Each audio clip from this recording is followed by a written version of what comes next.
Assalamualaikum. Juara Liga 1 2022-2023 sah milik tim Juku Eja.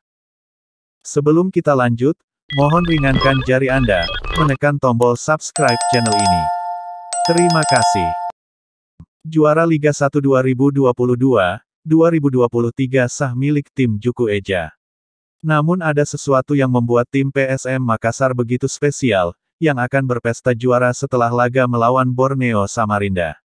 Spesial, membanggakan. PT Liga Indonesia Baru (LIB) menyiapkan desain baru trofi Liga 1 2022/2023 untuk PSM Makassar. PT LIB mengungkapkan desain trofi Liga 1 kali ini seperti trofi Piala Dunia. Iya, pialanya memang baru gak seberat yang lalu. Tetapi nilainya yang berat, kata Direktur Utama PT LIB, Ferry Paulus. Ferry Paulus tidak merinci desain baru trofi Liga 1 yang nantinya diangkat PSM. Namun, ia memberi bocoran kalau trofi Liga 1 nanti memiliki bentuk yang sama seperti trofi Piala Dunia. Bentuknya sudah seperti World Cup dan desainnya beda. Pokoknya keren, jelasnya. Tahukah Anda, semenjak gelaran Liga 1 bergulir, PSM Makassar telah menunjukkan kelasnya sebagai sang juara Liga 1. Namun dalam perhelatan Liga 1 musim ini, Bernardo Tavares masih belum bisa mengalahkan dua klub Liga 1 ini. Berikut dua tim yang tidak pernah dikalahkan PSM di bawah asuhan Bernardo Tavares. 1. Borneo FC. PSM Makassar tidak pernah bisa mengalahkan Borneo FC dalam 7 pertemuan terakhir di semua ajang sejak 2019.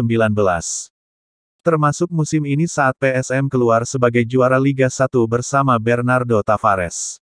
Dalam 7 pertemuan tersebut, PSM hanya bisa 3 kali menahan imbang Borneo FC. Sementara 4 laga lainnya berakhir dengan kekalahan. Saat dilatih Bernardo Tavares pun PSM telah bertemu Borneo FC sebanyak 2 kali. Yakni pada putaran pertama Liga 1 dan di Piala Presiden 2022.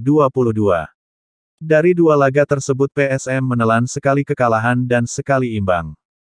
Kekalahan didapat PSM dengan skor 2-1 di markas Borneo FC yang sekaligus mengandaskan langkah skuad Bernardo Tavares melaju ke babak semifinal Piala Presiden 2022.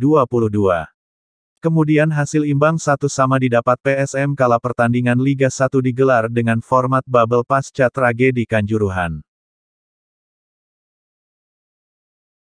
2. Persija Jakarta. Klub dengan gelar juara liga terbanyak di Indonesia ini selalu tampil merepotkan PSM Makassar. Dalam 6 pertemuan terakhir di semua ajang, PSM tak pernah bisa mengalahkan Persija. Termasuk 2 kali pertemuan di Liga 1 musim 2022-2023. Persija bahkan menjadi satu-satunya tim yang bisa menahan imbang PSM di Stadion Gelora B.J. Habibie, Parepare. Sementara saat PSM bertandang ke markas Persija, tim besutan Bernardo Tavares dilibas dengan skor 4-2. Demikian video kali ini, semoga bermanfaat. Jangan lupa subscribe channel ini. Salam olahraga.